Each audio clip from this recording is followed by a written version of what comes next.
Silahkan lihat anak-anak Palestina. Sekali-kali perhatikanlah mereka. 4 tahun, 5 tahun, tiba-tiba ada yang wafat di antara mereka. Lihat wajahnya. Apakah ada wafat di antara mereka yang wajahnya sedih? Tidak. Senyum, bira. Perhatikan jika seseorang wafat, maka keluarganya, Allahu Akbar, ada yang memberikan manisan, ada yang memberikan gula-gula, dan mengatakan alhamdulillah, mereka sudah menerima janji Allah, tinggal kami menyusul mereka. Bagaimana punya kekuatan seperti itu? Satu kali seorang Indonesia, ini kisah nyata, datang ke Palestina, ke sebuah TK, sudah menunggu 200 anak TK di sekolah itu, untuk menunggu orang Indonesia menyampaikan cerita. Begitu sampai di TK itu, semua duduk dengan rapi, ambil saf paling depan. Tiba-tiba bertanyalah kemudian pencerita ini dengan pertanyaan yang luar biasa. Perhatikan pertanyaannya. Siapa yang ingin jadi presiden? Tidak ada yang angkat. Coba lihat. Gak ada yang begini, gak ada yang begini, gak ada yang begini. Diem semua begini. Siapa yang pengen jadi dokter? Yang perempuan malu-malu mulai ngangkat. Sebagian. Siapa yang pengen jadi pemain bola? Yang laki-laki sebagian malu-malu ada yang ngangkat. Tapi begitu yang ketiga, ini lihat nih. Siapa yang ingin jadi mujahid fi sabilillah? Siapa yang ingin jadi mujahid fi sabilillah? Tiba-tiba ruangan itu hening. Diperhatikan 200 anak itu tidak ada satupun yang mengangkat tangan. Diam.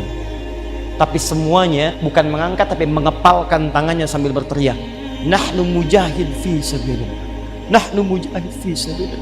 Kamilah mujahid fi sabilillah. Kalau ada mujahid di bumi itu kami orangnya. Kalau ada yang berjuang di jalan Allah itu kami orangnya. Mujahid maksudnya apa? Semua kegiatan mereka, mau jadi dokter kah, mau jadi apakah, mau jadi pengusaha kah, maka mereka akan lakukan di jalan Allah Subhanahu wa taala. Semua di jalan Allah. Anda silahkan jadi apapun di dunia.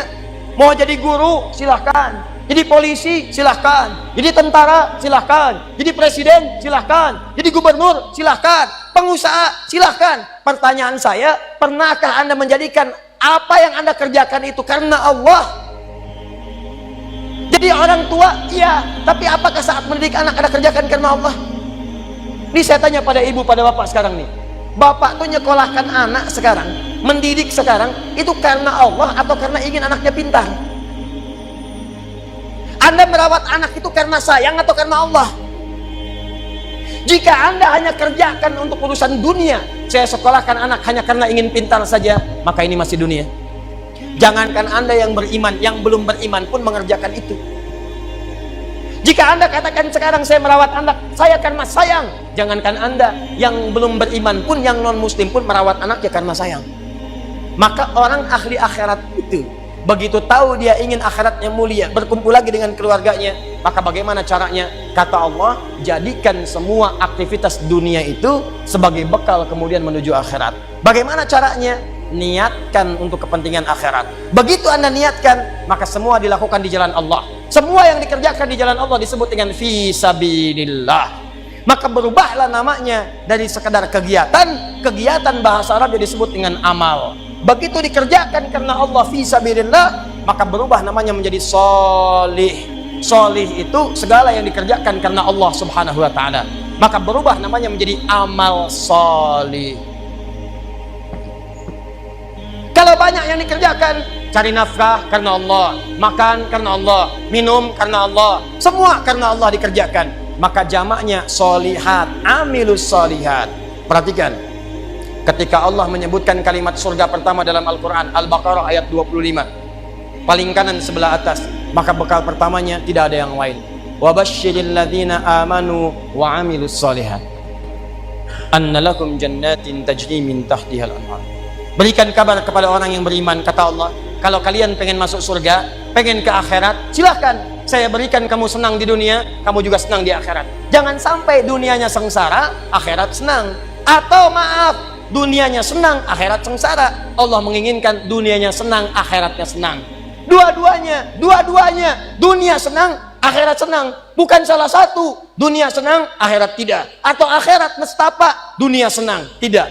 Yang Allah katakan mesti ada golongan yang kedua, dunianya senang, akhiratnya senang. Kesenangan yang diberikan karena Allah disebut dengan hasanah.